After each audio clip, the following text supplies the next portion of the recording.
Okay, all cell phones, just keep it on silent, and I would like this session to be a little interactive, so, and it's not an order or anything, but it's going to be interactive, and you'll see why. It's a very important session for me because I do these sessions at very senior levels, and it makes sense. And I'm just a translator of some great work done by a lot of people on this topic called growth mindset. So how many of you have heard this term growth mindset? Yes, no? Growth mindset as a term? Yes? Okay. So a quick thing about this topic first. A lot of it is general leadership thing, but we'll come to a little specifics very quickly. We have very short time today, 1.5 hours. I hope it goes quick. Life led with passion, etc., etc. is the purpose of life, not very easy. A very important thing. Increasingly, the research nowadays shows that, and this we are talking about real hardcore research in labs in leading places, that excellence depends on self-awareness and growth mindset. So these are two essential terms which increasingly people are saying across, that leadership or excellence depends on self-awareness and growth mindset, and our sadhus and sons have been saying for long. So let's recap what exactly is growth mindset and fixed mindset, and does it make any sense or is it just jargon? So all of you, some of you might have heard of this guy, Sun Tzu, The Art of War. Yes, no? Yeah? Again, this sentence is Chinese, just to tell you that civilizations across the world, wise people have been saying the same thing. And nothing so miraculous about these statements. The more you know yourself, the more you are successful, the more you are effective, the more you can do stuff. But increasingly now it's scientifically being proved that this is the only way to go. And now we have equipment, neuroscience equipment, brain imaging equipment, which seems to be proving more and more that this is the case. Increasingly, you will find a lot of research on mindfulness or self-awareness to be the only source of excellence in life. And yeah, I'll ask the dictators behind the scene. Yeah, so I'll ensure that we can. I'm just the actor on the stage. So I don't know a thing. No, cool. No, these are not my learnings. These are learnings I picked up from various super duper people, and these are very, very effective learnings. So that's why I said paper and pen would be very useful. Excellence and growth mindset, is there a connection, or is it good to have good feel, etc.? The theory goes now that there's 100% correlation of 1. Let's come to some names here, just to set the stage. When we say excellence, it's a devalued word. Excellence and outstanding achievements, etc. So let's look at, when we say excellence, what do we mean? Okay, so names, everybody knows. Yes? Einstein, very good. Now the decay will start happening. Huh? Now Einstein, yes. This one, very, very good. Almost 100% of the people guess Charlie Chaplin. Now let's come to this. Now the decay happens. Now let's come. Yeah, this person. Very good. Very good. Claps, claps, claps, claps, claps. I want lots of claps. Growth mindset means claps. Okay? Picasso. Again, a legendary guy who's changed art the way it's known. In fact, I would recommend a lot of you study what modern art is. It's not random lines. Cubism. Okay. This person, Ramanujam, etc. We are all proud of him. Steve Jobs, IT person. Here, there's a legendary guy. Anyone here? If you are technical technology people, then this guy has done amazing stuff. One of the modern leaders of computer science. Anyone? He's a genius, par excellence, polymath, and very few people in the last 50 years come up to him in terms of sheer brilliance and intelligence. Anyhow? No, आजकल का यार Blaise Pascal, I don't know photograph existed, but so anyone? He is John von Neumann. John von Neumann, he's one of the, again you Google search, that's why I say keep writing. These are legendary guys. We depend a lot on their works. John von Neumann, amazing guy. He's one of the fathers of computer science and what you call information technology, and a maths wizard, and he's done a lot of things in a lot of subjects. This person, the guy next to him, Again, a wizard in computer science. A wizard he's supposed to be the father of artificial intelligence. And his life story is tragic. And one of the geniuses of all time. Anything post lunch? Yeah? Anyone?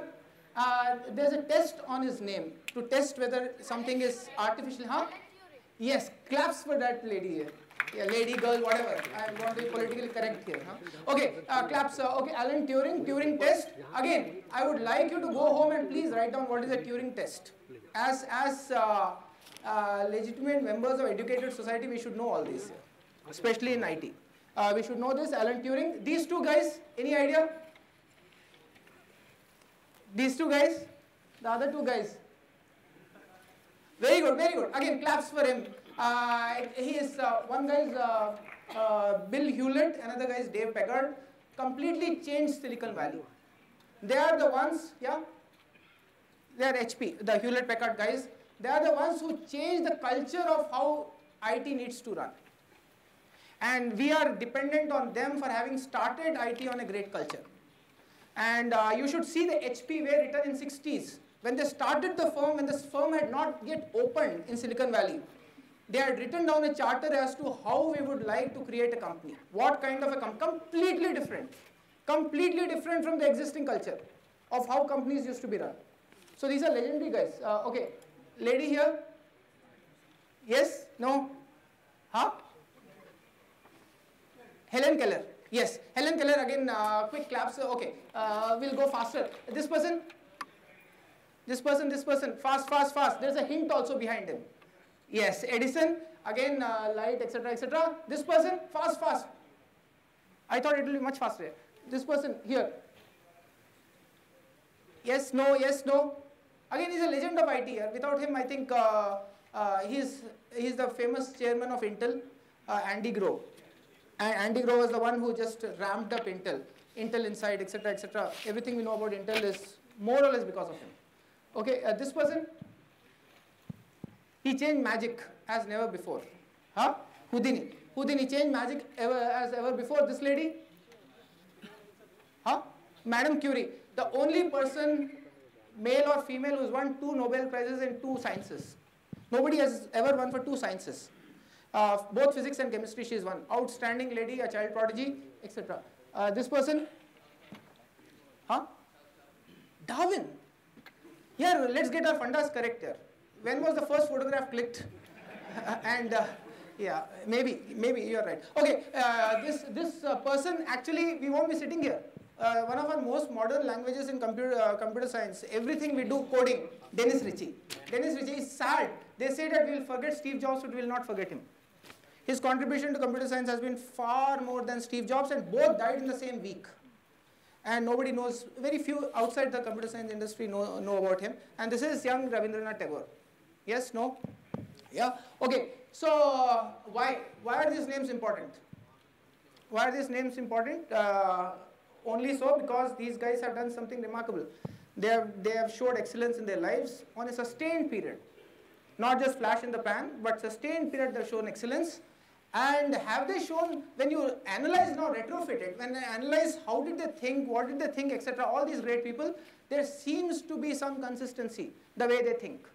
There seems to be a playfulness. That's what this entire talk is about. Why is it important? And one, there's a huge correlation to whatever we call growth mindset. We'll come to the definition. Whatever we call growth, huge correlation to making a difference.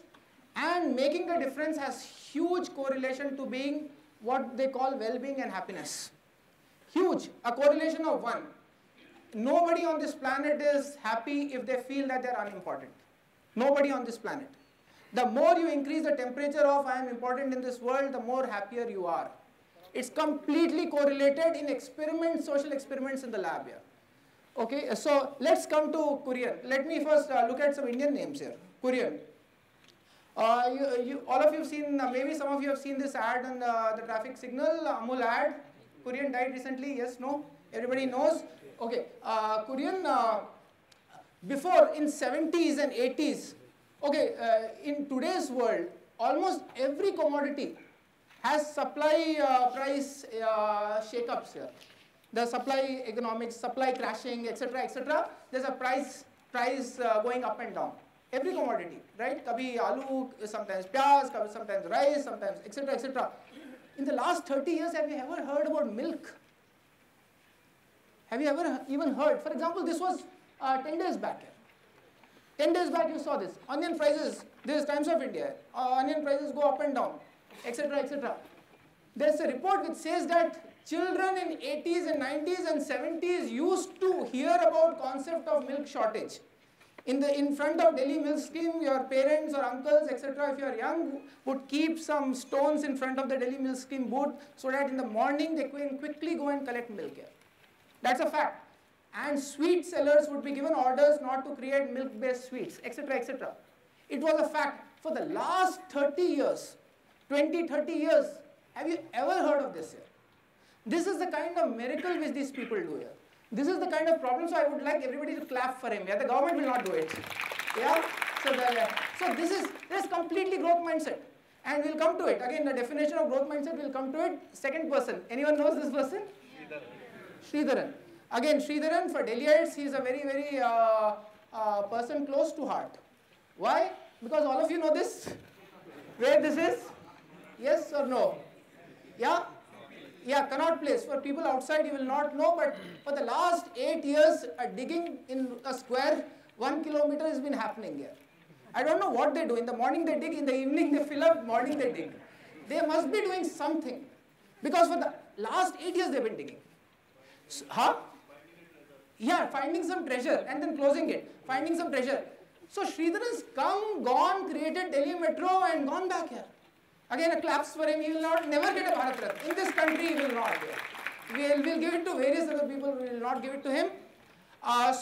Quick thing.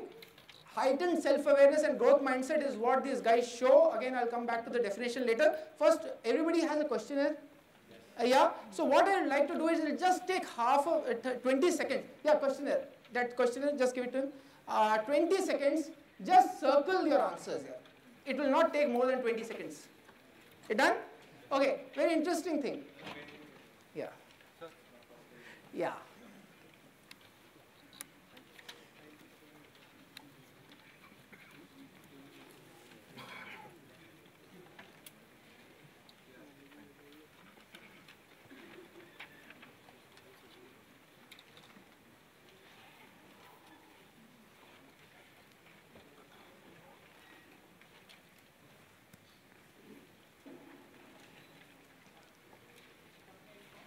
I'm on my own right now, but I'm empaneled with various people. I'll give you my email ID later, or we can talk. Okay, everybody's got a chance. It won't take more than 30 seconds to fill it up. Just simple questions. No, it's just some of your belief systems it asks. Right? Huh? What these questions actually are supposed to be written first response. You're not supposed to think first response because these are your deeply held beliefs. So it won't change in 30 seconds. Okay. So interesting thing about this questionnaire. The only questions which are everybody's filled first before I give out the suspense. No, don't collect. Everybody else. I just want everybody to fill it. Okay. Okay. The interesting thing is the following. Only question 1, 4, and 6 are important. Only question 1, 4, and 6, and add up the scores in your 1, 4, and 6 and divide by 3. Basically, I want to know the average score of only 1, 4, and 6. Round up, whatever. It's just generic, it's a ballpark. 1, 4, and 6. 1, 4, and 6. Add up and divide by 3 and keep it in your mind. That's all. I don't even want you to share. Okay? Comfortable? Yes? Okay. The theory goes that if you have closer to 6, more closer are you to a concept called growth mindset. Closer to 1 or less than 4 or 3, 2, etc., the more closer you are to a concept called fixed mindset. Is everybody has their scores? Yes? Okay. Anyone close to 6? Close to 6? Okay, rest of us, let's clap there. Clap. Yeah, because this is, and anyone very, let's be candid here, anyone very close to 3 or 2 or 1 or 1, 2, 3? Yes? Okay, let's clap them also, because the first step in growth mindset is accepting where you are here. Most of the liars, by the way. Okay, so yeah, so very, very interesting. So this today's talk is about, it started. Today's talk is about growth mindset, and 4 key inspirations for this talk when Giri asked me to give a talk on this subject. First inspiration is Daniel Kahneman. I'll come to it a little later. He is my favorite person. Second, Alison Gopnik. Daniel Kahneman, by the way, 2002 Nobel Prize winner in economics. Genius statistician, genius psychologist, outstanding guy, created a field on his own called behavioral finance, behavioral economics, almost single-handedly. Alison Gopnik, University of Berkeley, California, Berkeley professor. She's done amazing research on, can we change? Or are our riverbeds now solid? Riverbeds meaning our way of thinking, thoughts, habits, etc. Are they hard-coded now? Should we give up hope on ourselves? So very interesting answers. And lot has happened in the last 10 years. Last 10 years, we have known more about these topics than entire human history put together. That's the kind of development which is happening as we are talking in these fields. So this is breaking news, whatever we are talking about. Third is Carol Dweck.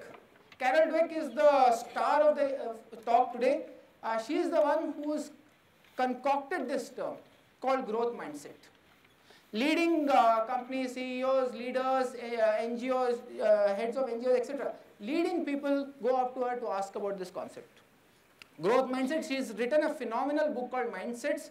You can write it down. It's a beautiful book to read. It will, I hope, change a lot of what you do, your basic beliefs.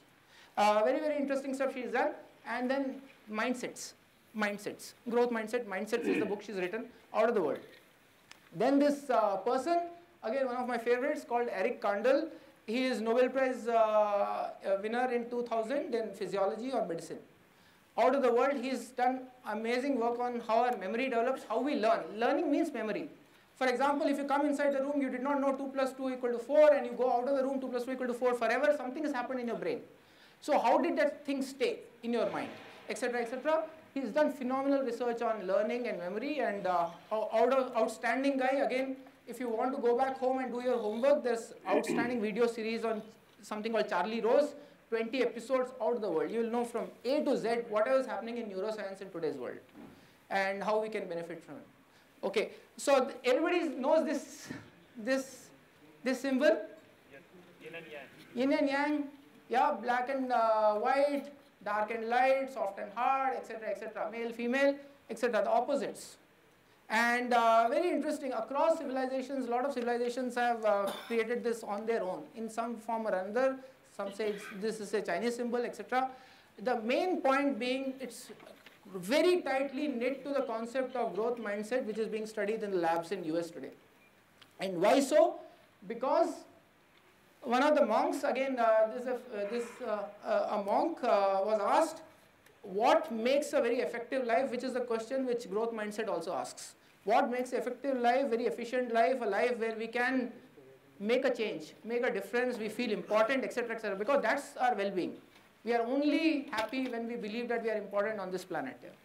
So the same question asked to this monk, so how can I live a life which is very productive, etc.? And the monk said, only by one way. Every second of your life, you have to take appropriate action. And appropriate action, which means that Lego is a company which gives its managers this chart which says, sometimes you need to do this, sometimes you need to do that. So if you just go through it quickly, you'll realize that obviously it's true. Sometimes a proverb means this, haste makes waste. Sometimes a proverb which extols patience. Yes, no, everybody, all of us know that, right? Sometimes this and sometimes that. Is it a trickery going on? Is it that we are children and they are making fools of us? No. The answer is that context or reality comes in various shades. Sometimes it demands that you be strict, sometimes it demands that you be lenient. Sometimes it demands that you see the forest, sometimes it demands that you see the trees. Sometimes it demands that you paint black, sometimes it demands that you paint white. So the concept being that if you can travel the entire edges from black to white, that means as a warrior you can travel the grays also. So you are not a fixed mindset, what we call a fixed mindset person who says, "मैं तो ऐसा ही हूँ यार." I am like that. I am an introvert, I am an extrovert, I like music, I like Pink Floyd, I don't like Amitabh Bachchan, I am this, I am that, I like potatoes, I don't like Karela, blah, blah, blah, blah, blah. All these are fixed mindset statements here. All these are etched in stone, a riverbed which is very tight. Whereas reality does not come like this. Sometimes you like to crack jokes, sometimes you like to be serious.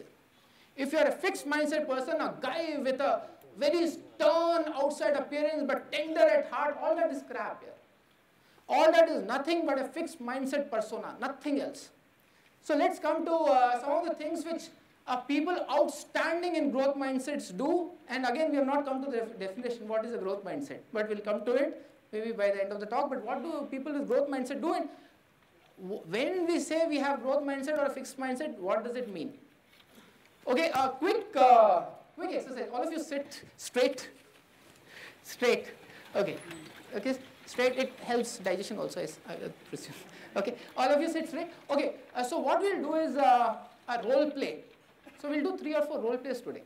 Role play means you act. You act as if it's real. Yeah, something real is happening. So we'll do a role play which is the following. And all of you have seen mime, where people try to do as if there's a wall, they're trying to, etc., etc., they're lifting something when there's nothing, etc. All that is a creative aspect of our brain thinking remarkable things when they don't even exist. But that's miming, so let's do one mime act. But really think through, it's almost like you're playing a role now. You're a movie set, so you are an astronaut. And sit straight. Okay, so you are an astronaut and you are in the what you call gravity simulator on Earth. Before you get shot up, you have to practice a lot.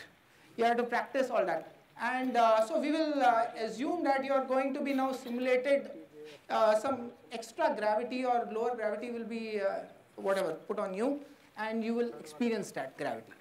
Let's assume that for play, right? Let's assume that you're sitting in the simulator and all of us, most of the time, we experience 1G, right? Modern man maybe sometimes experiences while going up and down a lift if it's going very fast, some other Gs, or you're going fast in a turn, you might experience some other G, but most of the normal people experience 1G throughout their lives. So more than one gravity is slightly stranger experience, so we'll keep increasing it. So everybody just sit straight, and now what I'll do is imagine you are the astronaut under training. Yeah? Both the feet on the ground. Why? I'll tell you. The miming is the following. You have seen the mime where people try to lift something. So what you will be lifting is your either right leg or left leg. Okay? So the miming is the following. Just imagine that you're sitting comfortably. It's 1G, right? Right now it's 1G. Hopefully it's 1G. So when I say I'm increasing this whatever the meter here, it means that I'm increasing the gravity. So 1G, 1.2G, 1.3G. So gravity is just like magnet. So you're increasingly getting stuck to the ground. So so you start feeling it. So in the mime or whatever the actor's role, you start feeling that the ground is really getting sticky and sticky and sticky. So 1.4, 1.5, 1.6, and so we'll just do that. Okay. Okay. So let me turn 1G. Okay. You're normal. Nothing even. So okay. Now 1.1, 1.2, 1.3. Now your leg has to feel heavier. 1.4. 1.4 is crazy. 1.5, 1.6, 1.7, 8, 9, 2, 2.1, 2.2, 2.3, we have reached Jupiter. 2.34 or something is Jupiter. 2.3, 2.4, 2.5. Now your leg is really stuck to the ground. Try lifting your leg. Either leg. It should be very hard. 2.6, 2.7, 2.8, 2.9, 3. Your arms are tense. Your neck is tense. It's really crazy. Your body has never experienced this. 3. Okay. So just now leave. We'll come back to 1. 3, 2, blah, blah, blah, 1. Okay. So now let's do the reverse. Let's do the reverse. You are in 1G. You are on 1G. Let's do 0.95G. You have never experienced this in your life. 0.95G. 0.9G. Your legs are now slightly of millimeter, almost like floating here. 0.93, 0.92, 0.9, 0.8, 7.5, etc., etc., etc. You are very loose now. So imagine you are reaching 0.5, 0.4, you are almost like floating. 0.3. So you get the gist. So okay. So this is this in a sense. This in a sense is what I would call a fixed and a growth mindset. Fixed mindset is stuck like being on Jupiter. Growth mindset is being in a satellite or a fast plane in 2 Mach, 3 Mach, and you feel weightless. So how is this all relevant here? How is this relevant? Is this just lingo we are talking, or we are doing some crazy stuff here, etc., etc.? So let's come to not just the physical aspect. Let's come to a beautiful thing which Carol Dweck, the psychologist from Stanford, writes. She says, this is what we experience in the knowledge world. So let's assume the role play now is going to be a more intellectual role play. The role play is the following, and this we experience throughout our lives. Imagine you are a fixed mindset champion. You are super duper on fixed mindset. In fact, in the score sheet, the sheet which I gave you, you scored 1 on each here. You are a world champion here. You are the Rondu #1 in school here. Yeah? So let's imagine you are a fixed mindset champion, and this is the scenario. You have just joined a new language class. Italian, Spanish, whatever language you don't know, you have joined that class. You have joined that class and its 3 classes are over, and your teacher has called you in front of everyone on the stage here, somewhere. And she started asking you 3 sharp questions on that, in that language. So, put yourself in fixed mindset. Your ability is on the line. This teacher is asking you 3 sharp questions in the strange language. You see judgment on her face. You see everybody looking at you in the class. You know that you are feeling like a fool, and they all think you are a fool, and you want to just, the ground to just give way and you to sink down here. You hate this entire experience. And you don't like it at all, and the teacher is now smirking here. You don't like it at all. Okay? So this is a fixed mindset scenario. Now Carol Dweck says, let's change it. Let's change the role play. You are the growth mindset champ. Growth mindset champ. In the scoring sheet we gave you, you were 6 on 6. Growth mindset champ. Same scenario. Nothing in the outside world has changed. Nothing has changed. You have just enrolled for a class, Spanish, whatever the language you don't know. The teacher's called you after three lessons, and she's called you in front of the stage. She's asked you 3 sharp questions in that strange language. Now you are a growth mindset champ. The things which come in your the thoughts which come in your mind are the following. Wow, it's so beautiful and funny what she's asking me. I don't understand a thing. Neither do I understand a thing. None of these students understand a thing. All of us don't understand except this lady here. So it's so funny here. I wish, and she's been teaching that for the last 40 years here. And I'm sure I can learn a lot from her here. She seems to know the language so well here. I wish I can be talking to her so fluently here. She's so fluent. And you start smiling, and the lady looks at you and starts smiling. So this is the growth mindset scenario. So 2 questions Carol Dweck asks. Very interesting questions. And all these questions are now tested, tried, various experiments done. These questions are the following. First question, easy question. Which person had a better time in the class? Fixed mindset guy or a girl, or the growth mindset? Easy, easy question. Which person had better time? Which person enjoyed? Blah, blah, blah. It's obviously the growth mindset. Second question is very interesting. 6 months later, one of them was a very fluent speaker. Probability wise, by a huge margin, which one was it? Who would have dropped out by a huge margin? Fixed mindset. Huge margin. Not even a correlation, not even 19-20. Huge margin. So the story is that not only is it that it's more fun, whatever you call the growth mindset, not only is it more fun, it is by far the only way to do good work here. Only way to do good work, and by a huge margin you will be more effective in this world here. Even if you want to have a painful existence and want to do good work, have growth mindset. That's the message which Carol Dweck says. Very interesting, very interesting. Another experiment she did, and this was a remarkable experiment that has been repeated across. She took 3 cohorts or 3 sets of students in school. Her entire research was this. How she started the research was children who did outstandingly well in school, failed in life. People who failed in life, did well in school but failed in life. People who did very badly in school and college but did very well in life, etc., etc., the outliers. So she studied them and she came out with phenomenal finding. That's how her research grew. Very, very interesting. All of us know friends who did very well in school, they are not doing well now. All of us know friends who did not do very well in college or school but doing phenomenally well. All of us have these friends here. So our research was this, outliers. Obviously people who did well in school and well in life, etc., etc., they are also there. But she was looking at outliers. It should not happen, outliers. Why did people who did very well in school not failure, or why, vice versa? She did this test. 3 students, sets of students. I don't know the exact class, 8th, 9th class or whatever, 3 sets of students. Each set of students, she gave some easy question to solve. Easy question to solve. All 3 sets of students solved those questions. Then she did a remarkable thing. She went to each set of students, one set of students, she called each student and praised them. Praised them either for their intelligence or their school background, whatever. She praised them for something. You are very intelligent, or you have great parents, or you have great school, or blah, blah, blah. She praised them. Second set of students were control group. She did nothing, which is how you do experiments with control groups. Third set of students, she called each student and asked them how did they solve this easy problem. So different students said something, different students said their own tricks. Oh, I looked at 3, I guessed the right one, etc., etc.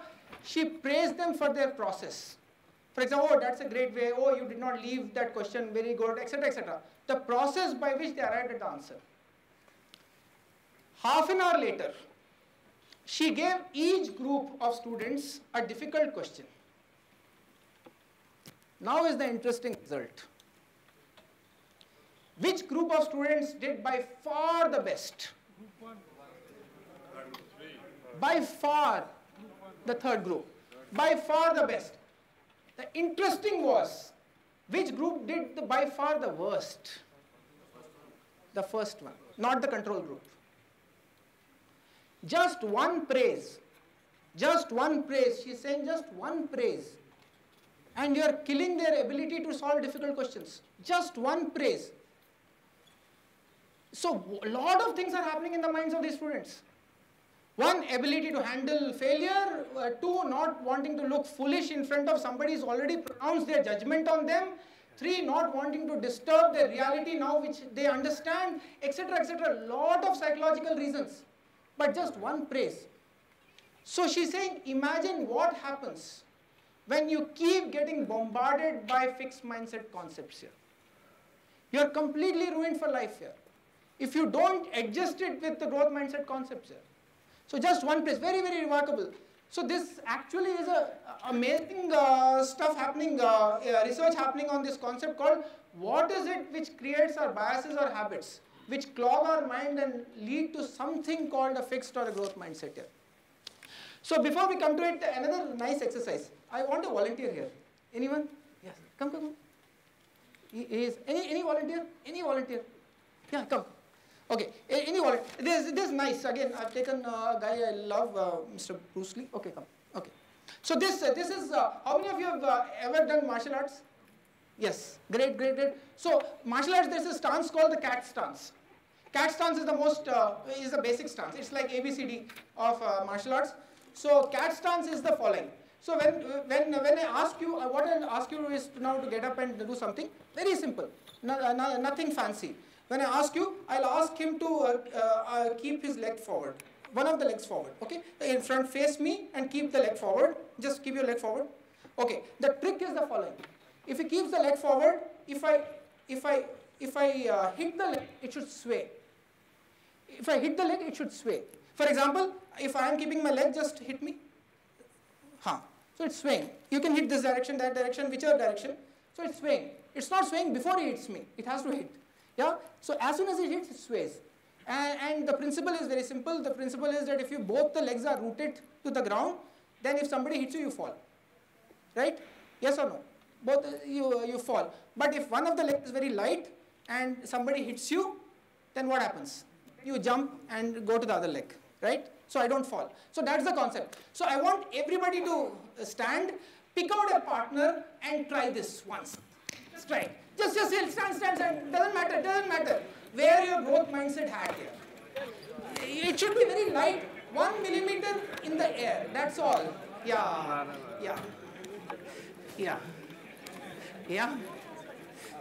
वहाँ से देख लो यार किसी का पैर पूरा था तो देख लो कौन कह रहा वाइट ले लेना Done? नहीं होगा वाइट ही है Done? Okay, sit. So let me इसी के देखिए हाँ उधर दिख रहा है वाइट ही रखा thanks.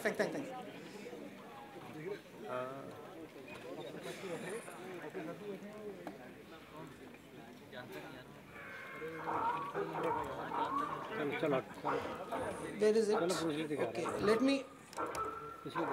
How do I close it?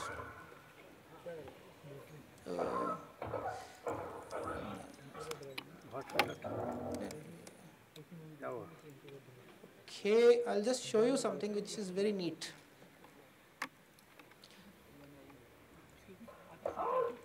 Okay. So just look at this famous Bruce Lee scene from Return of the Dragon.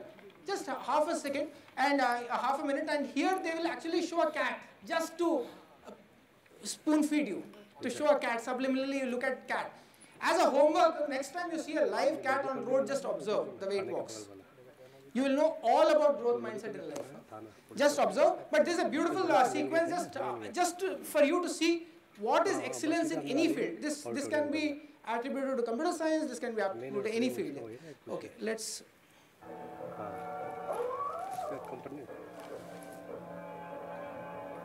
Inflexion.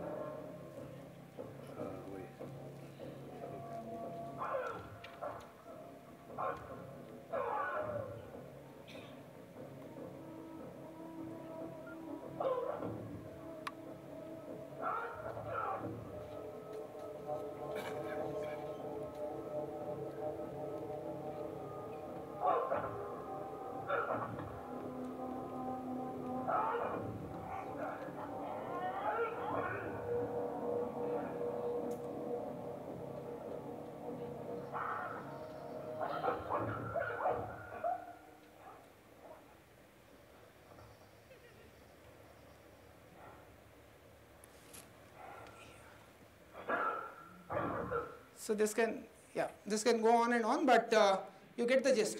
So this is so this is the nimbleness here. Nimbleness not in a physical sense, but all these masters show this nimbleness. And in fact, Bruce Lee had a book called Juth Kunedo, I think, which means technique of no techniques. Sometimes you are black, sometimes you are white. Sometimes you will apply karate if required, sometimes you will pull the hair if required, etc., etc. Completely no technique. And this is the nimbleness which is growth mindset here. Growth mindset means what the monk said, it's appropriate response at the appropriate time. All of us are stuck like walking on Jupiter here. We are stuck throughout our lives. We live like zombies. We walk to office like zombies. We go back home like zombies. Completely stuck in our molasses here. Molasses, we have as if the world's weight is on our shoulder here. Whereas you go to any of these masters, be it Einstein or be it Gandhi, etc., etc., one, at every instant of time, they are different. What are the role demands? Two, they are childlike here. So let's come to some of the things. Fixed mindset. Fixed mindset says that nothing ventured is nothing. Fixed mindset. Nothing ventured is nothing lost.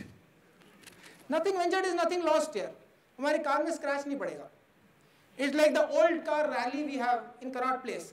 Once in a year they just cream it up and they bring it here. Versus our I-10s which are scratched, etc., etc. But there's beauty in that here. There's aliveness in that. There is character in that here. You are taking your car out. Throughout the day there are nudges, and in Delhi there are scratches, etc., etc. But you still go around here. Not like this where you are kept in a garage or you are keeping your ship to the shore and never again venturing out here. So growth mindset is all about nothing ventured is nothing gained, whereas fixed mindset is nothing ventured, nothing lost, and most of us live like what? Most of us. The theory goes that most of us are in a scale, not 1, not 6, but somewhere in between here. 2 and 3 and 4 here. If the lucky ones here are 6, but they are the ones we should look up to here. And our entire endeavor should be, can we also go towards 6? If yes, 2 things happen. 1, we are happier. That's for sure. 1, we are happier. 2nd, we are far more effective. Far more effective, far more richer, far more productive, whatever you want to add. Growth mindset, virtuous cycle, fixed mindset, vicious cycle. Especially the growth mindset one. Life is uncertain. Life is uncertain. It doesn't come with certainty. And growth mindset, why is it so successful? Because that's how you are adapting it. Whatever life is throwing, you are adapting to it. That's why Bruce Lee is more successful in a fight here. Not a person who is the third Dan in some particular art form. Because a person who is completely malleable, who knows life is uncertain, embraces uncertainty, seeks new experience, and broadens repertoire, and this circular cycle goes on and all. That's why it's called virtuous cycle. The interesting thing is that we're all part of the vicious cycle. Not only us personally, we force our own siblings, nephews, sons, daughters, even parents, grandparents, everyone into a vicious cycle here. So we are part of this vicious cycle where we are trying to encourage what we call a fixed mindset. Fixed mindset means complete opposite of a growth mindset, which is security is paramount. Security is important. Whatever victories won need to be protected here. As soon as you win something, be it a doctorate in some subject or some title or some race, you want to put that trophy on your shelf and keep looking at it. Because you know the past cannot change. The past glories nobody can touch. History has written there. It can't now be changed. So you are very comfortable with that feeling here. You want to protect it. Whereas growth mindset guys are completely different. They are looking forward to life. Their life is full of vision there. Is forward looking and they are looking to what else to conquer. Whereas fixed mind is completely different. It's not even here and there. It's a completely 2 different kinds of languages here. So let's look at who better than Daniel Kahneman, who symbolizes growth mindset. And I would like you, even in my last talk, I referred to him a lot. I'll like you to note his name. Amazing guy. He's done also, by the way, he's won the Nobel Prize in economics. He's a genius statistician, genius psychologist.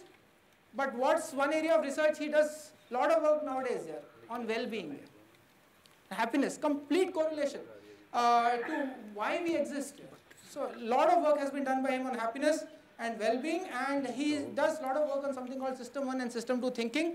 In fact, he's written a book recently, long awaited. For the last 20 years, people have been asking him to write a book on this called Thinking Fast and Slow. If you find it, please get it. Read it. It's a mandatory book here. Okay. So a couple of things. What he does is beautiful. He does through puzzles here. Are we fixed mindset guys? Are we growth mindset guys? How can we improve our thinking, be agile, etc., etc.? So let me ask a few questions here, just to open up, especially because all of you are IT guys, or so a lot of you have interest in at least technology, I hope. Okay, so 1 or 2 questions. Okay, if you know the answer, if you've heard this before, just write down, don't utter, because it will lose the fun for others. Simple question. What he takes is, he takes very simple questions and says, let me ask you.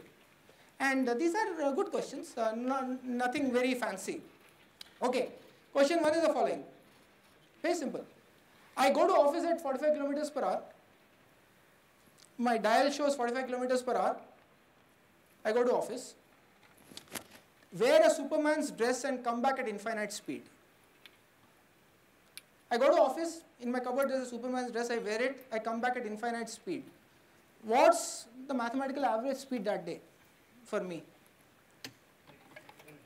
I go to office at 45 kilometers per hour, wear Superman's dress, and come back at infinite speed. What's my average speed that day?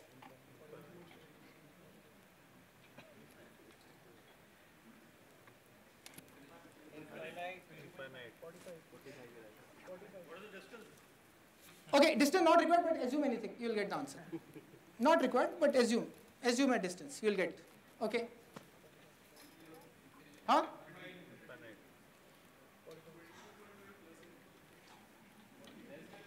See, one candid confession here. Most of these questions, all of us do wrong. All of us are mostly zombies. All of us are. So nothing to be very shocked or nothing. It is that we have lost our ability to think. And these are his kind of ways to tell us, please, awake. How can it be less? Huh? How can it be less? It can't be less, no? You did something more. Huh? How can it be less? No tricks here. No tricks. No tricks. No. Huh? 90 claps here. Claps. First clap, then understand. Okay, 90 because distance double, time is same. Time coming back is 0. So distance doubled. If somebody travels double the distance with the same time, the speed doubles? Yes, no? Yes or no? Yes, no? Yes, okay. So let's wake up a bit. By the way, if you sit at 89 degrees, your brain works faster. It's a given. Okay? Okay, another question. I buy bat and the ball for 110 rupees. I buy bat and the ball for 110 rupees. Bat is 100 rupees more than the ball. How much is the ball for?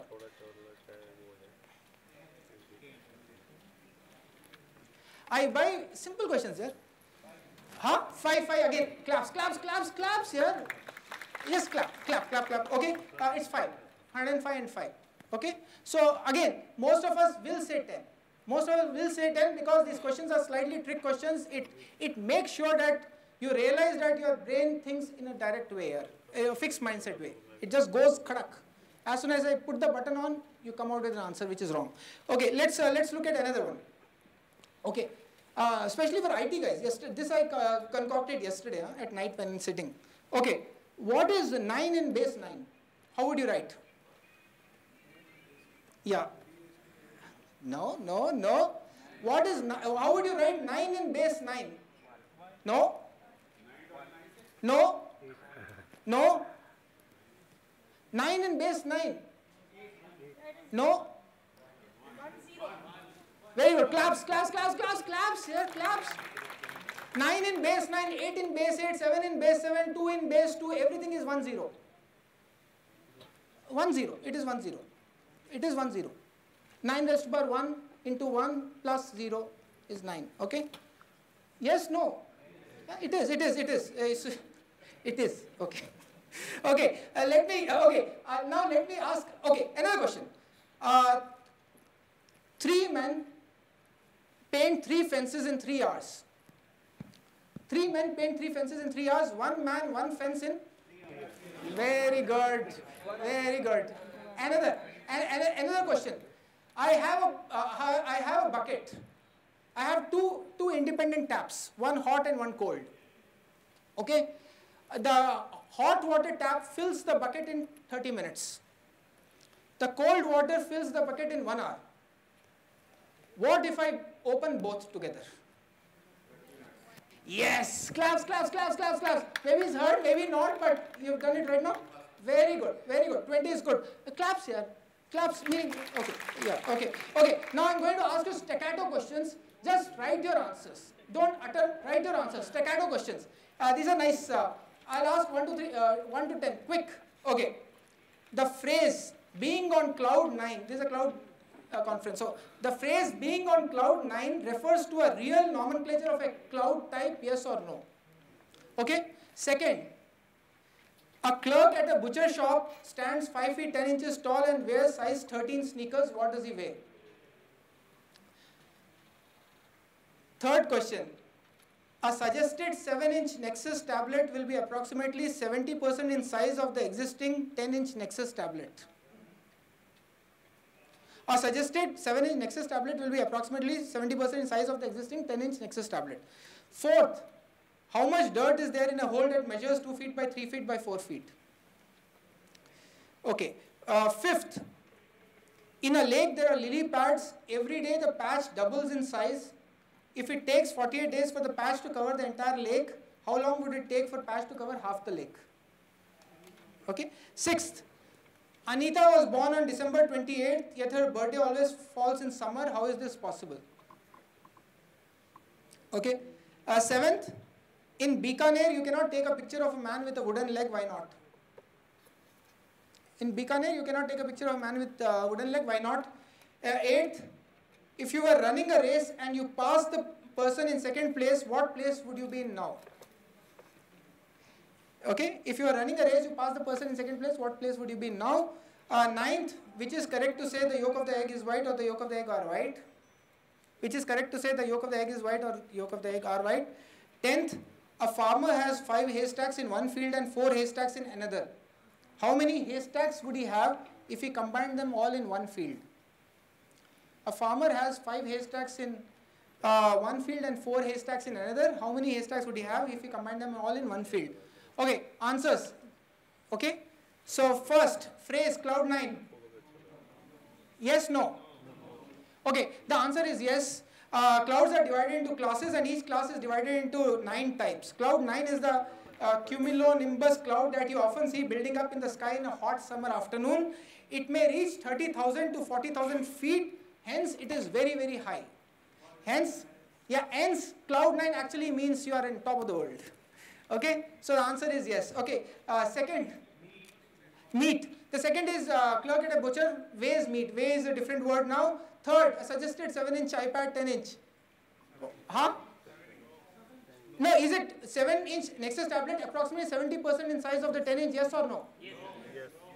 It is no. It will be approximately to the power square. Square law will take over because it's areas you are comparing. So it's around 50% or whatever.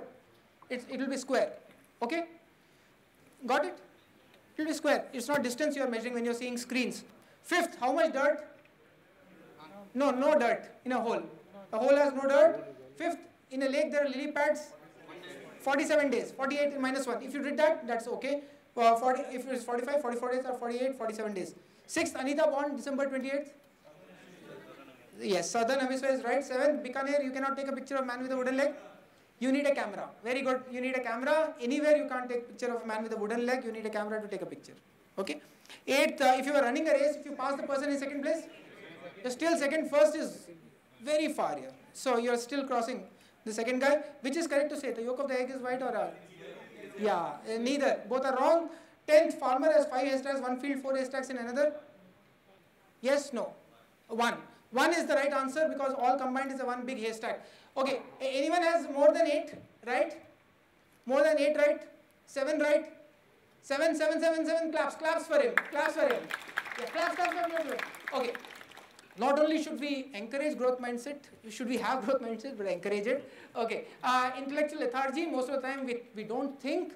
That's the start. Self-awareness is all about thinking, don't think, etc. I will not go through this, but beautiful thing.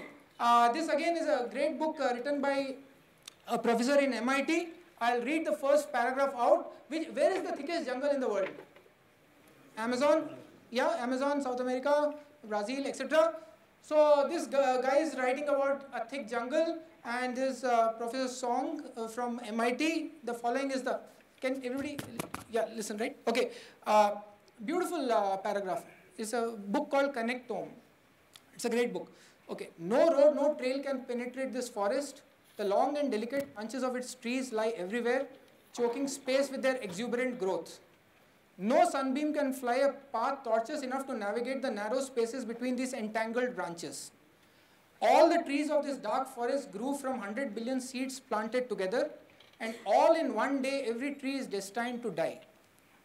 This forest is majestic, but also comic and even tragic. It is all of these things. Indeed, sometimes I think it is everything. Every novel and every symphony, every cruel murder and every act of mercy, every love affair and every quarrel, every joke and every sorrow. All these things come from this forest. You may be surprised to hear that it fits in a container less than 1 foot in diameter, and that there are 7 billion on this earth. You happen to be the caretaker of one, the forest that lives inside your skull. It's a beautiful paragraph. It talks about everything we experience in this world germinates here. This is the 1.5 kg box or whatever the weight. Everything we see. Even if you're a hedonist, you want to enjoy this world as much as possible, it makes sense for you to have this in as good an order as possible. And you need to clog your pipes in this thing here so that you can process data much better and far better. It makes sense for you to live alive, what they call the growth mindset way, so that you enjoy life much more. And this is how our brain looks like, amazingly complex, etc., etc. Now, so what Kahneman and all talk about is system 1 and system 2, which is system 1 is a completely autonomous response. For example, if I ask, what's your name? So he's hopefully saying the right answer. But suppose we have this equipment, which are brain imaging equipment, where we can see live his brain, live, what's happening inside the brain. And we can see whether the thinking part is lighting up, pattern recognition part is lighting up, sensory, other parts are lighting up, etc. Huge parts in brain, a lot of it localized, are lighting up or not. Would his thinking part have lighted up? Let me ask, 2 plus 3? 5. Is the thinking part lighting up, yes or no? Because the answer is right. If the answer was wrong, though, anyways. So if the answer is right, then we are asking, okay, what comes after Monday? Is his thinking part lighting up? Yes, no. Okay, what is 12 into 42? Yeah? Okay, very, very interesting. So the entire purpose being that there are only, so what Kahneman's, again, this is a large topic, we can go for hours and hours on this topic, but the interesting thing about this topic is the following. There's only 2 contexts in which you will get right answer, immediately, which is called the system 1 response. The context is the following. The context should not change, and you have remained enough time in the context to create those simple rules. Those are the only 2 conditions in which you will be right. As soon as the context changes, your rules no longer hold. Yes or no? Yeah, and in today's world, what they say is more and more the context changes or does not change? Changes. The context changes, so increasingly, even more you will see the distance between people with growth mindset and fixed mindset will widen here. Even more. If earlier the context was changing once in 30 years, you would have measured once in 30 years. For 30 years, this guy, a zombie guy who's always a fixed mindset with a straight answer would have succeeded. But in today's world, you will get caught like this here. You will get caught like this because the context is changing and this guy is still uttering the same answers here. So let me give you some examples. For example, this is what I concocted. There are anything which is a different context. For example, what I said was, take any numeral here, square it and only remember the last digit. Square it and only remember the last digit. For example, if I say 4, what number should you come out with? And 6, because I said square and remember only the last digit. That's a random rule I created just so that you did not know when you entered the room. Now it's a different context for you. Your brain has to learn this new rule, just like learning to drive a car, learning to blah, blah, blah. So new rule. For example, 7 becomes what? 9, okay. When I give you a 2-digit number, apply the operator independently to these 2. No other rules. You don't even know addition, carryover, etc. Only this rule. So 79 becomes what? No. Each one differently. 91? Yes? No? 79 becomes 91? Everybody knows the rule now? Okay? So this is called a new context. You have learnt a new rule now. Etc. etc. You did not have time, tens of years to be in that context and to learn the rule by heart. So what I will now do is ask you some questions and keep mumbling to yourself. Keep mumbling to yourself. So I'll ask questions, keep mumbling. So what's your name? Mumble a little loud. Little loud meaning you know you're mumbling. Okay, what's your name? Okay, name a friend of yours. One name of a friend. Okay, a college you went to. Okay, name one ice cream flavor you like. Okay, name one actor you like. Okay, apply this rule to the following 4 digits without using paper and pen. 7964.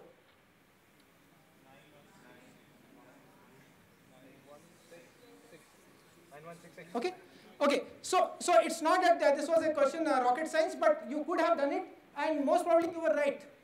But the fact is, if I disturbed you in between, you would not have liked it. If I disturbed you in between, you would not have liked it. You would have started from start. You know deep inside you are thinking.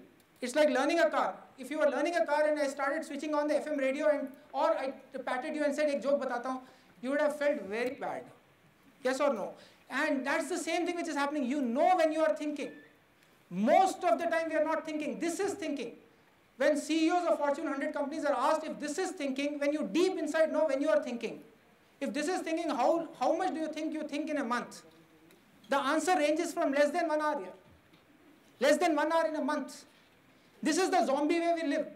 And the fact is that the zombie answers only work in two contexts. When the context does not change and you had enough time in the context. For example, they hooked up a grandmaster in chess and a normal college player to machines, and they gave them a board, a game which had a good move. A game in between which had a good move.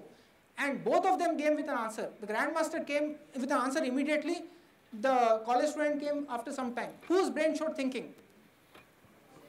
College student, not the grandmaster. It shows pattern recognition. Now they changed the rules of the game. They had, instead of having 8 pawns, 10 pawns, instead of 2 bishops, 4 bishops, instead of etc., all the games changed, the rules changed, and then they had a game in the middle, and which had a good answer with these new rules. Now both were asked, both came with the right answer. Why chess? Because there's a particular right answer. So both came with the right answer. Whose brain showed thinking? Both.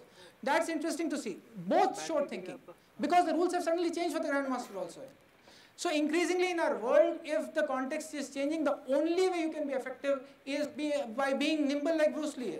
That is the only way you do that. And so we'll quickly go through this.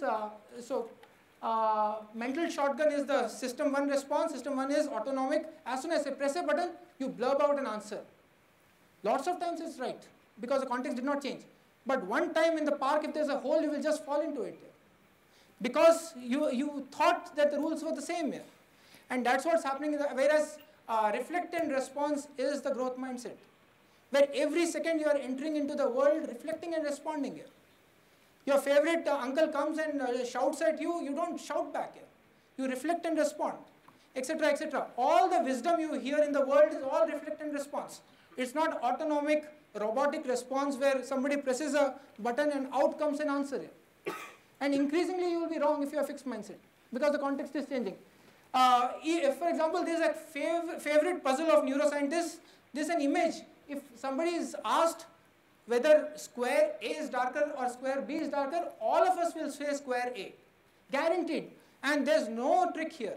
No trick here. Our brain sees square A as darker. Guaranteed. If I had asked you, your life is in danger, I put a gun to your head and say, where did the inkjet printer put more ink? You will say square A. Guaranteed. You will say square A. Guaranteed. Because that's how we look at it. It's intuitively we know that A is darker than B. But the fact is that if you take a printout, you compare A and B, both are same color here. Both are same. Even seeing is not believing. So maybe if I give you the slides, you can print and cut them side by side. You will get the same color. You can't believe, even neuroscientists fall off their chair when they see this every time. They know exactly what's happening in your brain. When it sees A and B as different or whereas it's same. Let's look at this puzzle. This, I think there's a light here, but if the light was slightly dimmer, you would have seen a blue sinusoidal curve. You would have seen a blue sinusoidal curve in between those two hashes. You see a blue sinusoidal curve? If the light was right, you would have seen this curve going like this. A blue sinusoidal curve. There is no blue line there. There is no blue line there. The only line, if you look at it, is there is white and there are just the blue patches only on this. There's emptiness here. Empty space is far more than the blue space. But your brain quickly sees a blue line. It's unpreventable. Your mind has to see the blue line. You will see a blue line. There is no way in hell you will not see a blue line. That's how your brain is structured. Your brain will interpret like this. It's a guarantee. This is system 1. System 1 means your brain is hardwired. And so similarly, you see a square here where there's no square. You see a circle here where there's no circle, etc., etc. Okay? And so the main message here being that we are all living the life of zombies here, more or less. Why? Because of evolutionary reasons. Our brain is filled with algorithms which enable us to live a life here. which we need not think how much creatinine levels our blood has, or how much glucose, or how much BP, etc. We live life. But it comes with a cost. It comes with a huge cost, because as soon as the context changes, we come out with the same answers. We come out with the same answers, etc. So growth mindset is ruthlessly looking at our beliefs here. Even if you look at your beliefs and 1 in 10 beliefs you test out and are able to change, this is what makes a growth mindset here. Fixed mindset is living with your beliefs throughout your life. Even at your deathbed, somebody asks, which is the vegetable you don't like? You will say, some vegetable, karela, kela, whatever. And when you are asked, when did you form this? You will say, when I was 5 years old here. Every single person says less than 10 years old.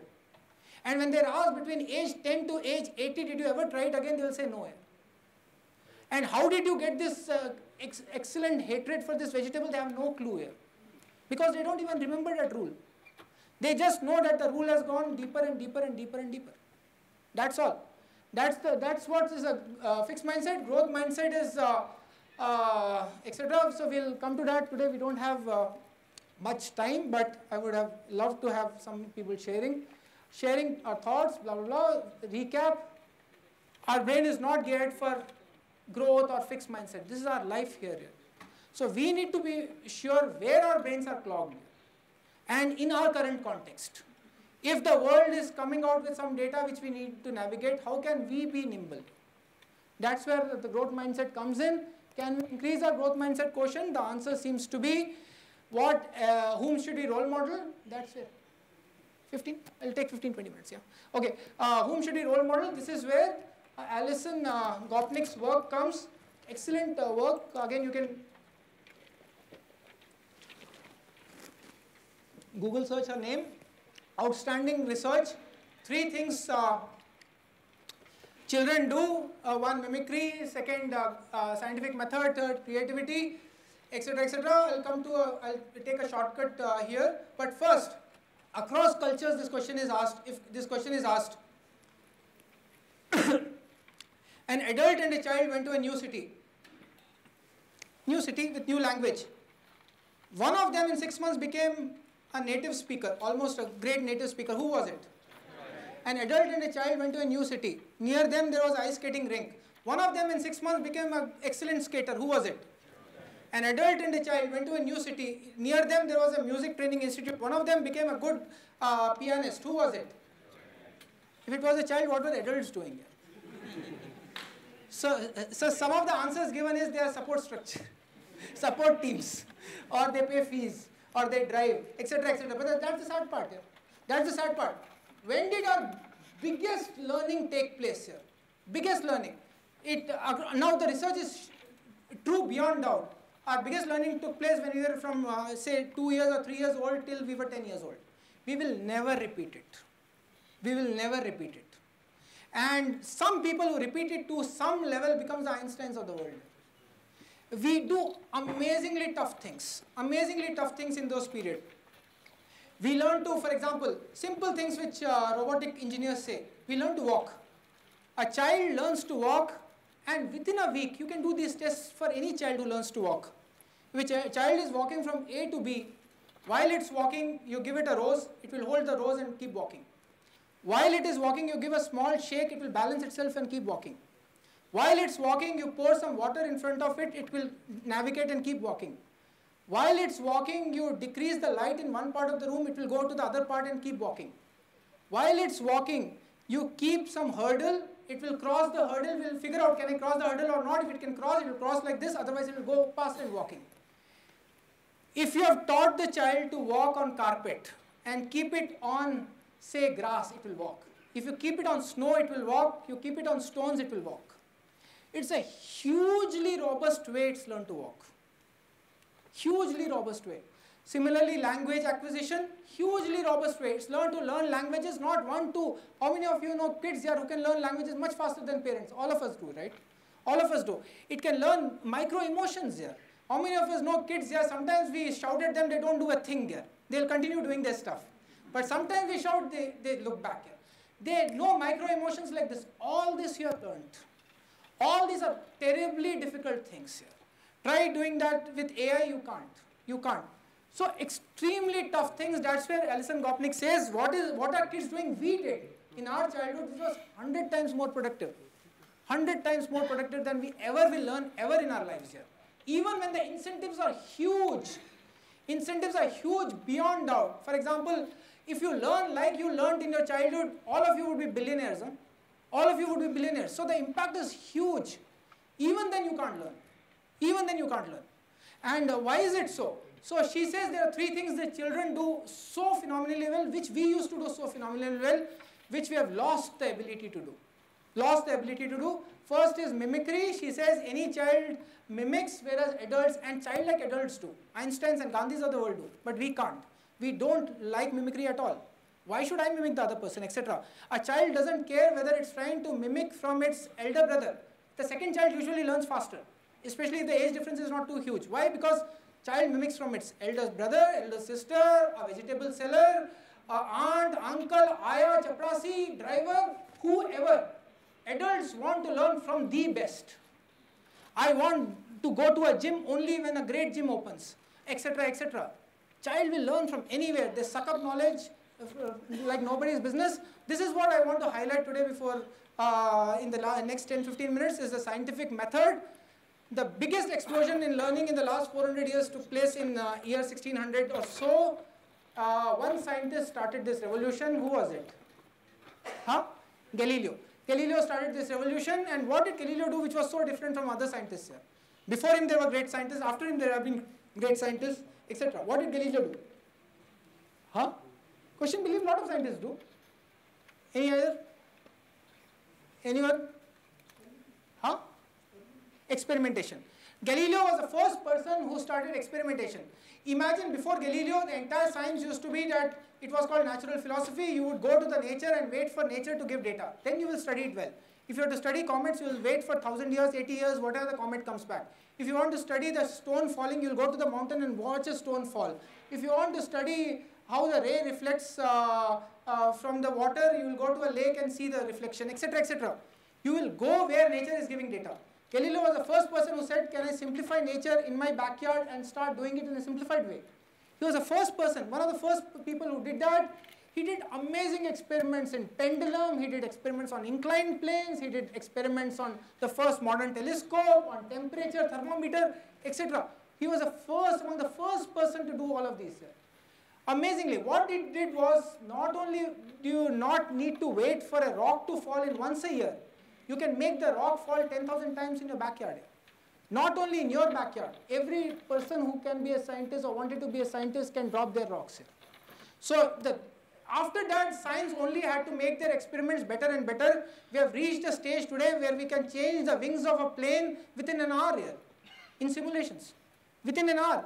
Earlier it used to take 20 years to change do all the tests on the wing here, etc. So huge, everything. So this is where the Galileo, again, Rice University is a great site for you if you want to go and see what all Galileo did.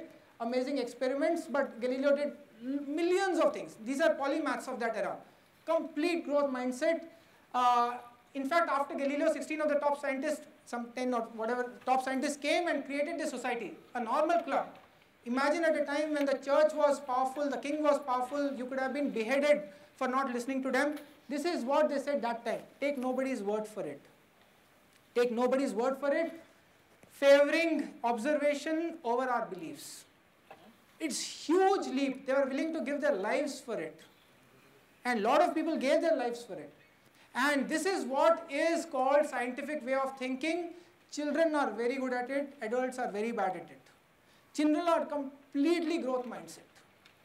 At least till age 6 and age 7, they are completely growth mindset here. Very few truly Rondu children you will see here. But very true non-Rondu adults you will see. That's a fact. That's a fact.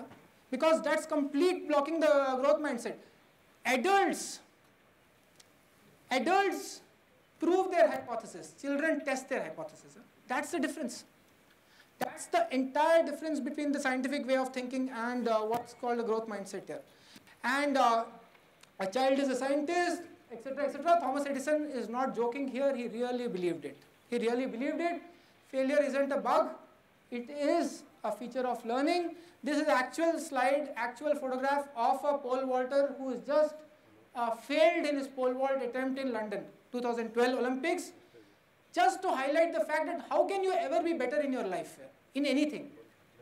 You can only be better if you are better than your previous best. Yes or no? If you are better, if you are trying to be better than your previous best and you are working at the boundary condition, most of the time you will succeed or fail. Yes or no? Most of the time you have to fail. Most of the time you have to fail. And that's why you see athletes failing when they are jumping. They are trying to be better than their previous best here. And growth mindset is all about that. Whereas we jump far below and keep jumping every day. Every day we go to office, jump like this. We can jump here, but we can keep jumping, keep jumping, keep jumping here. Why? Because we are sure we will always jump. And whereas fixed mindset, the growth mindset is, for example, if you get more than 90 in your exams, surely you are repeating the question paper here. You are doing those questions again and again. Einsteins and Newtons of the world had far less success rate, yeah, because that's the only rate you can have if you are conquering good questions here. If you have above these crazy scores, we have 100 on 100 in all subjects in class 12, it's meaningless here. You are creating a nation of zombies, nothing else. You are creating people who have seen the same question 100 different ways, 100 different times, the same question here. That's why we have pathetic scores in Olympiads here. Anywhere there is creativity, we have pathetic scores here. We are not creating thinking. That is fixed mindset here. And some of the famous failures, all these you have seen these quotations long back. This is true. These are statements that the only way you will grow is by failing. Only way. There's a test, Sapolsky, Dr. Sapolsky is a famous neurosurgeon, neuroscience guy, and he won the MacArthur Genius Award. He does a lot of experiments on stress and stress hormones and cortisol, which we eject. He says that when we lose a promotion in office, or when we have lesser salary increase than our compatriots, our stress levels in the body, real stress chemicals, which we eject, the stress levels in the body are equivalent to the stress levels of a man being eaten alive by a lion. A man eaten alive by a lion. Because it just releases, the same amount of release is happening here. Same amount of release. It's ridiculously fixed mindset here. All the suicides you hear about, class 12 mein fail ho gaya, suicide, all are fixed mindset here. It's ridiculous beyond belief. Modern man has become beyond belief in craziness. Yeah, so that is what is how as society we hate failure. As adults we hate failure. As soon as you change this in your own life, true failures, good failures, not the bad ones, not the silly ones. As soon as you change this attitude, your growth mindset starts. That's all. And these are the Nobel Prize winners who are very ordinary in school here. These are the guys who have been studied who says the only thing I do well is when I fail I get up and do again here. In fact, I don't even recognize the word failure here. This I took a quotation from, because there's a cloud computing conference, I took it from a New York Times study recently, where this statement caught my attention. They are saying that a field born of audacity, which was the computer science, where the giants of the world came into being, now is being led and populated by very average people who are unwilling to change. They want status quo. And they were trying to comment on this article about what wastage is happening in the cloud farms. And how when people are asked why more efficient ways are not being done, they are saying that they are not being stretched, etc., etc. So very, very interesting, very interesting. Even in, okay, and point for introspection is, how do you respond to failure on a scale of 1 to 10? Again, creativity, I'll come later. One of the things I want you to notice, again, MIT prof's term, neoteny. Growth mindset is childhood. In the right childhood attributes, which is curiosity, learning, fun, etc., play, etc., etc. Growth mindset is childhood. If you can increase this neoteny index, that starts your path to growth mindset. And this is the Professor Joy from MIT. He has a, I'll send you the slide. Again, he says that the future of the planet itself depends on whether we can come to being childlike here. Okay. When you're a kid, Kevin Arnold, the slogan, yeah, somewhere something goes wrong. Yeah, all of you seen this? Okay. Again, a genius, Walt Disney. And again, the message is the same. Somewhere playfulness is lost, and as soon as you lose playfulness, your learning stops. Okay, it is beautiful. Okay, again, this is a beautiful ad. I saw Parlay's ad you've seen nowadays. It's on TV and radio and print media. Beautiful ad. This is a nice बचपन से बड़ा कोई school नहीं, curiosity से बड़ा कोई teacher नहीं. Beautiful ad, beautiful ad. They are again harping on the same thing. Can we be childlike? Can we be okay? So the main message, not just fun. It is obviously more fun. It is obviously more fun, but it's many times more effective. Never too late. This Feynman's last board. Even the week he was dying, he knew he was dying. He was going for an operation. This is his last board where he said to learn lots of things. Their mindset is time is infinite. It's not a game. Life is not a game which ends at my death. It's infinite. I am playing. I like playing. That is the mindset of growth mindset. Satyajit Ray, last month of his life also he was directing movies, etc., etc. Same with Bismillah Khan. Last week he was practicing. Same with R.D. Burman. The last week he was doing that. Recap. For introspection, again, the story is the same. If you can change just one thing, your ability to handle what is called a failure, you're through. Just like children will not even, will think you're dotty if you say, oh, you fell 5 times while learning to bike. They will laugh at you. They will not even understand the word. Whereas adults have made it hard-coded in cement so that every day you ensure that you never fail. That is the first step towards ensuring that you fail. Okay, and the belief, this is the sum and substance, one-line thing on what is a growth mindset. Okay, okay. So before we end, all of you again sit straight. So what I want is the following. We'll just coming to the last 3 minutes of the talk. Then I'll leave my. Anyone wants to talk, you can talk after, because there's a session after this. So I don't want to impinge on that. So we'll do that. So we'll wear a growth mindset hat. All of you again. On a scale of 1 to 6, you're on 6. Okay? Okay. They say that in any group, at least in India, on an average, 5% are good singers. In a class, in a school also, if 50 students, 5% sing well, right? 2 to 3 students sing well. Yeah? So in any random population, 5% sing well. So I hope they really sing well. The others have to sing. Okay? So what we'll do is the following. Fixed mindset. So you will have 2 sheets of paper. Have you got those sheets of paper? Somebody's passed on? Okay. One is a super duper great song, sung amazingly well by Kishore Kumar. It's a fixed mindset song. Beautiful song. Sung beautifully. The song can be good, lyricists can be good, but it's a fixed mindset song. And so we will first, everybody has that sheet? Okay. Just give. No, yeah. I have lost all hope in humanity. Okay. Okay.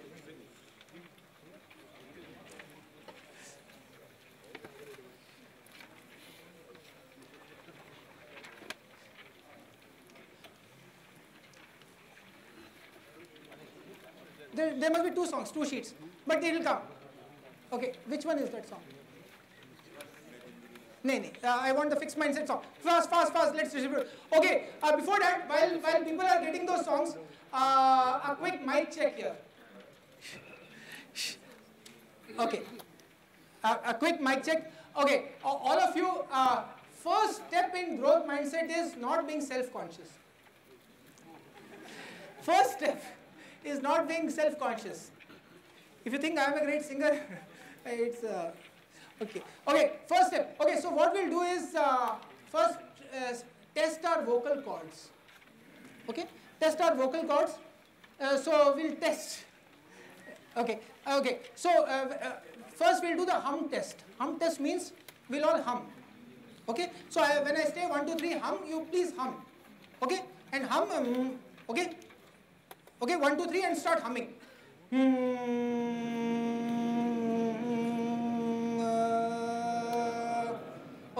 Okay, once more, but a little louder. Okay? Yes, so that we're testing the vocal cords before we launch into the real program. Okay, 1, 2, 3, start humming.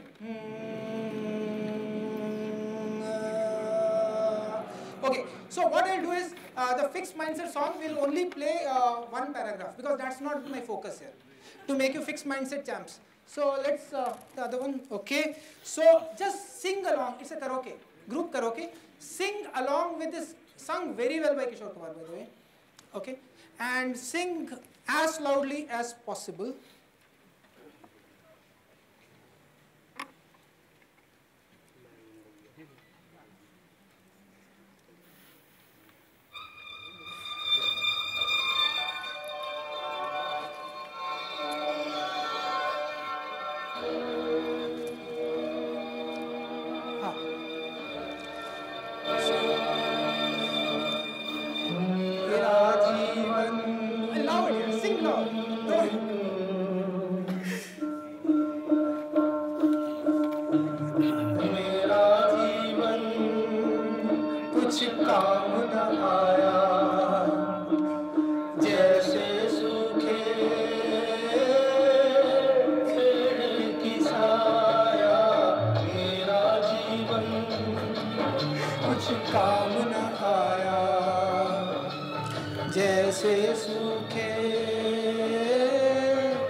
So this is pure and simple genius in fixed mindset. कि अब तो कुछ नहीं हो सकता ना okay, now what we'll do is, now the growth mindset song, everybody's got that? Okay, I want the volume up, in this song at least. This is a beautiful song, and that's the Devanand song. Everybody knows Hum Dono song. Please, I want the volume up here. If you want, again we'll do a vocal cord testing here. Everybody can sing loud. Just sing loud here. Sing loud here. So what if people say you don't sing well? Nobody sings here. So okay. Think you are in fixed mindset. Okay. Yeah. Last 1 minute. Okay. Yeah. Okay. The quality has to improve. Yeah. Okay. Yeah. साथ निभाता चला गया,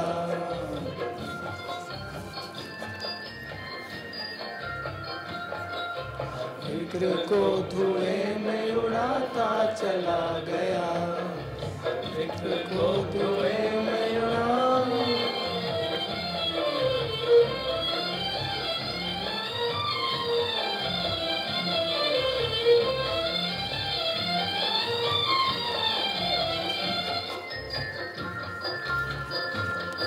बर्बादियों के शौक मनाना फजूल था,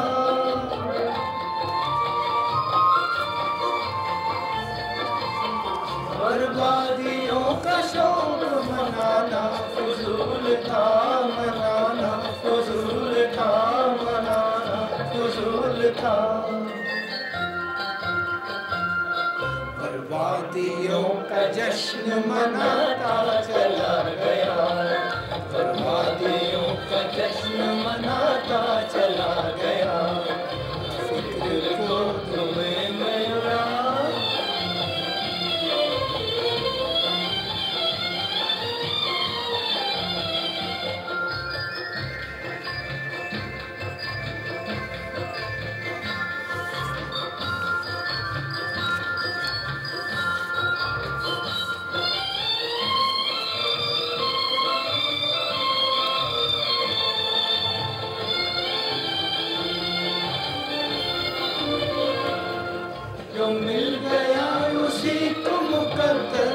समझ लिया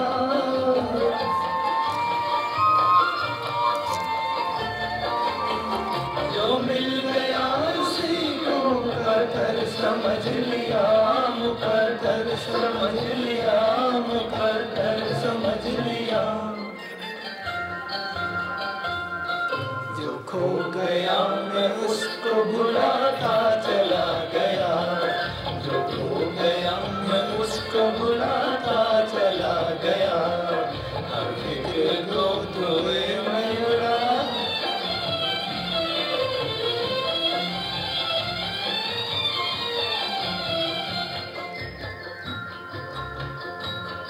गम और खुशी में फर्क न महसूस हो जहाँ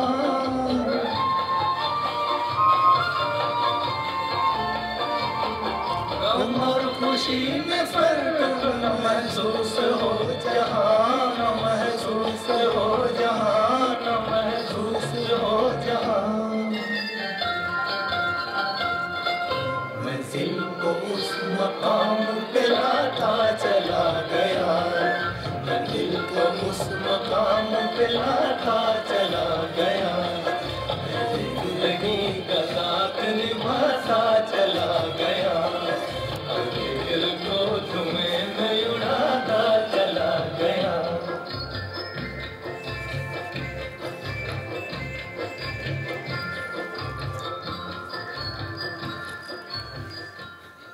By the way, smoking is injurious to health, okay?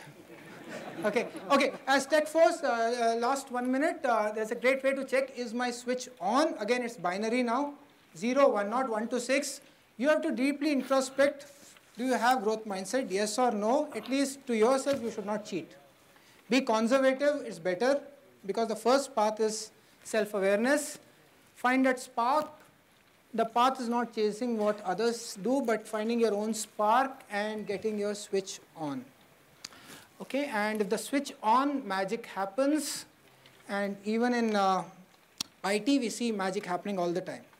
A lot of people inventing new things just for the fun of it, not for great amount of money or fortune, but just doing what they really like. Interesting activity, jump with joy. So last activity we do, everybody just stand up. Everybody, we did it last time too, but it's great always. Okay, as soon as I say 1, 2, 3, you all have to jump, but the only twist is you have to say, I have failed. Imagine that you have failed in something remarkable.